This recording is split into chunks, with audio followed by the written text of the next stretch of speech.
Hello, friends and adventurers. I'm Em, and today we are going to talk about how to help your players out of a jam. Welcome to the DM table. So, why would you want to help your players out of a jam? Well, sometimes it's just a matter of miscommunication. By all logic, they should have solved it, but they're stuck, and you're not sure whether you undercommunicated or by this point even overcommunicated, and yet something isn't quite clicking. Don't worry, this just happens occasionally. People don't necessarily always understand each other, and Tabletop is a game where most of your senses are not being used directly in your favor. Mostly you're listening to descriptions, so it's no wonder that without all the other human senses, something may go amiss. But other times, it's something trivial. You're sure that they should have remembered, but they didn't, and yet it's something that their characters should know.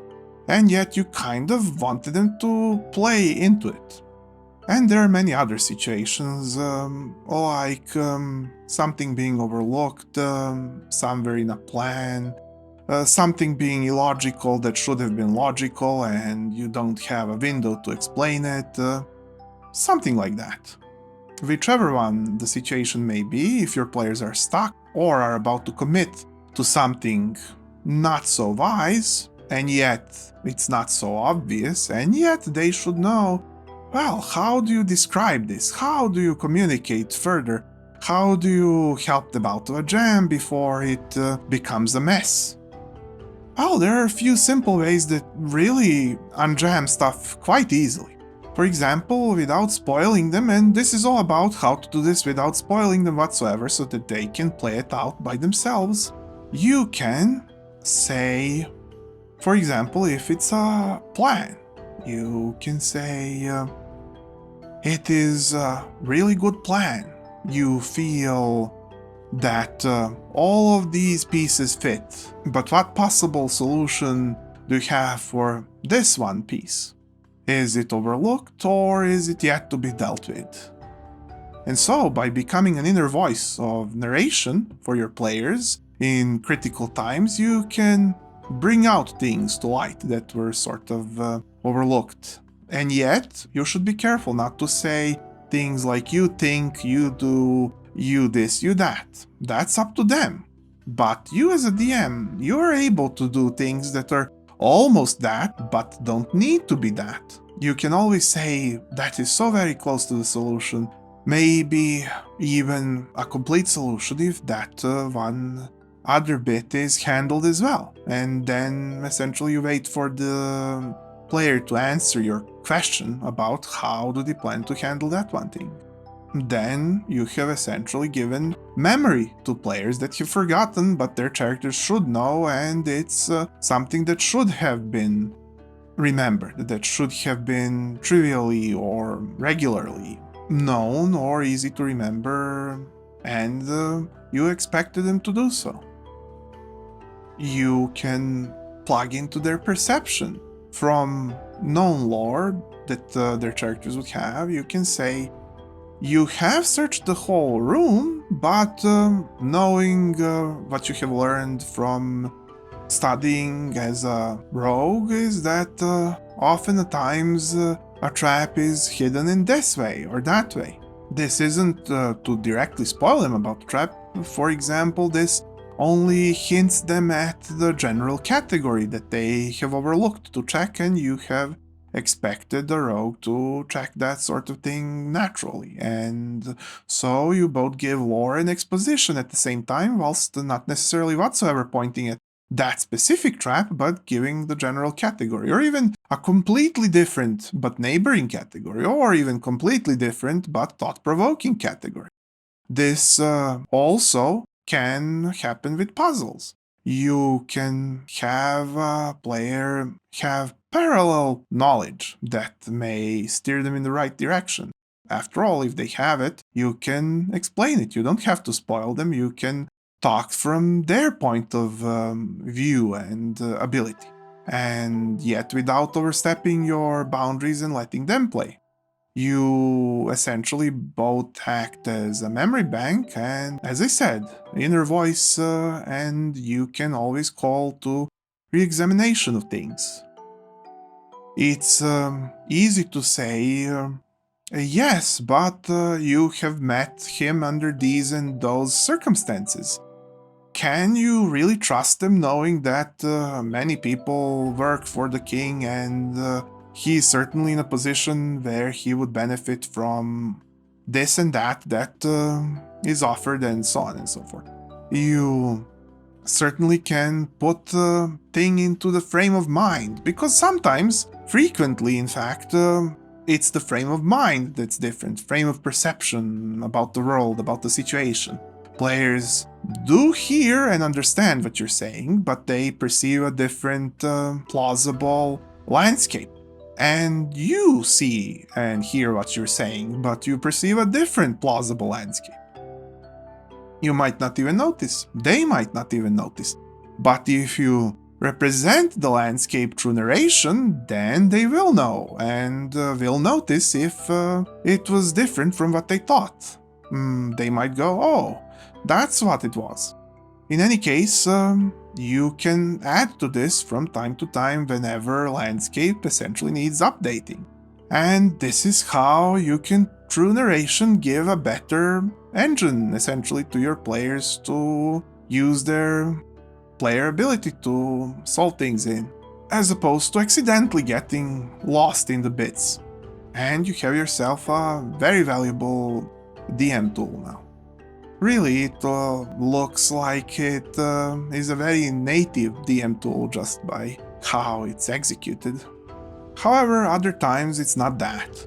Sometimes you just haven't prepared enough of a hint, or have skipped some part of a display of what should have been noticed. And to quickly patch it up, you can essentially insert additional hints when they're necessary.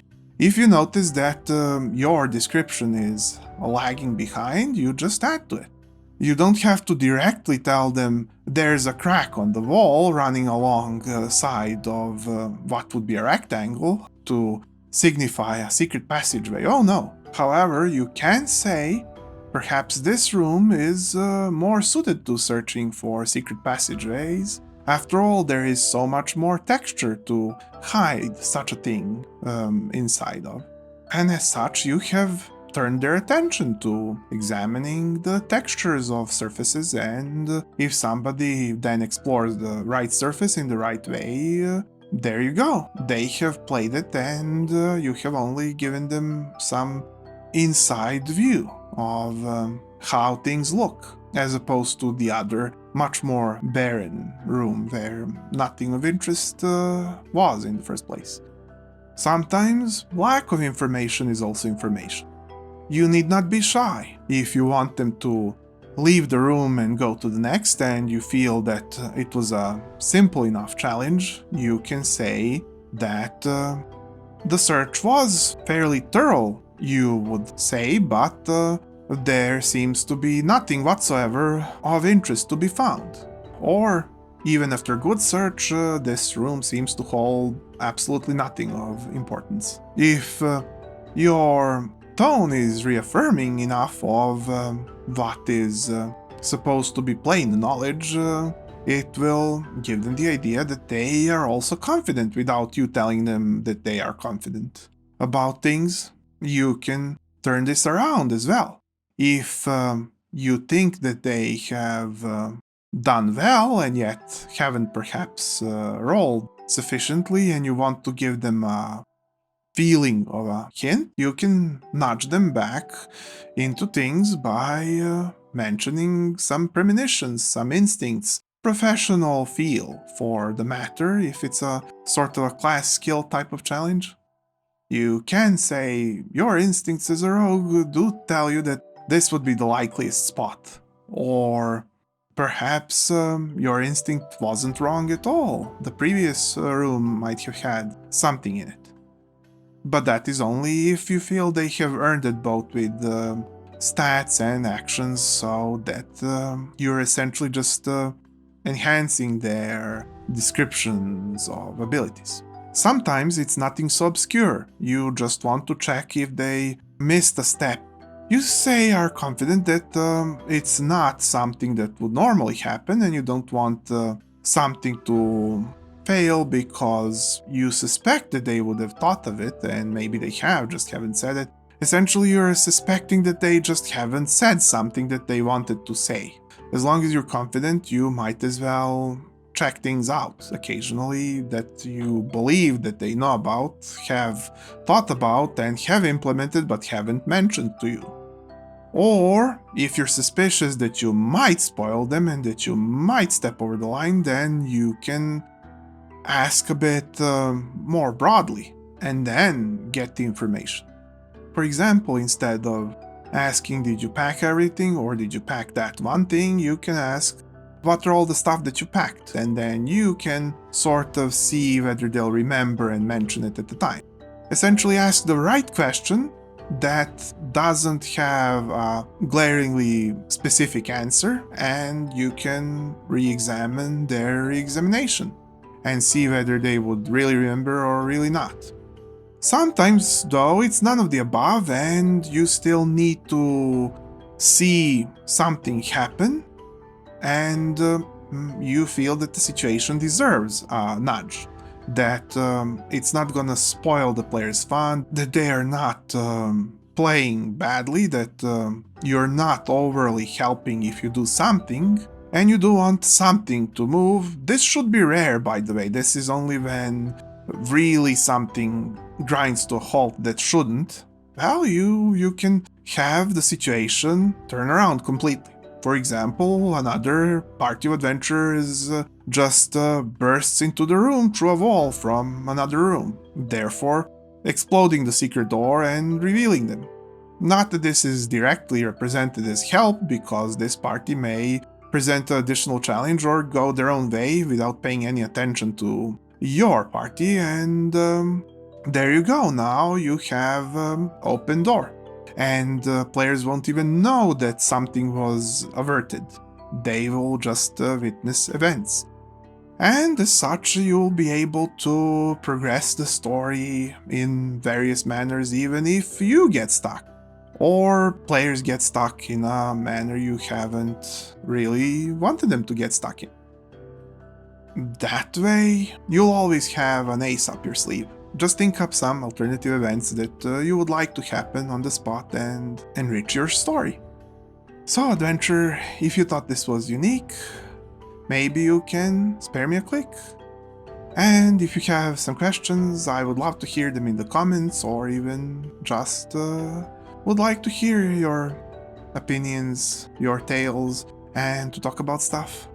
I wish you luck on your adventures, and to see you here again soon.